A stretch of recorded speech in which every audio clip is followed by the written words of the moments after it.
સુરત શહેરના ચોક બજાર વિસ્તારમાં ઇલેક્ટ્રિકના સાધનો ખરીદી કરી તેનું પેમેન્ટ ચૂક્યા વગર છેતરપિંડી આચરી છેલ્લા 10 મહિનાથી નાસ્તા ફરતા આરોપીને પોલીસે ઝડપી પાડ્યો છે। બોટાદ જિલ્લાના બરવાડાનું રહેવાસી ધનંજય નરસિંહભાઈ છેટા ડિસેમ્બર 2024માં એક વેપારી પાસેથી મોબાઈલ હેડસેટ, સ્માર્ટ વોચ અને બ્લૂટૂથ જેવી એસેસરીઝ મળી કુલ રૂપિયા 11,79,499નો માલ ખરીદ્યો। બજારના નિયમ મુજબ 30 દિવસમાં નાણાં ચૂકવવાની ખાતરી આપી હોવા છતાં તેણે પેમેન્ટ નહોતું કર્યું અને છેતરપિંડી આચરી ફરાર થયો। આ મામલે ચોક બજાર પોલીસ મથકે ફરિયાદ નોંધાઈ। આરોપીને પકડવા માટે પીઆઈ એનજી ચૌધરીના માર્ગદર્શન હેઠળ પીએસઆઈ વીટી ડોડિયાની ટીમે ટેકનિકલ એનાલિસિસ હાથ ધર્યું હતું।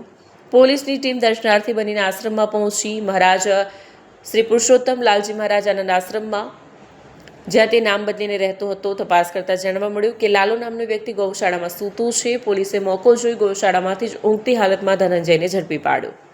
આરોપી ધનંજય નરસિંહ છેટા અગાઉ ગુનો નોંધાઈ ચૂક્યો છે।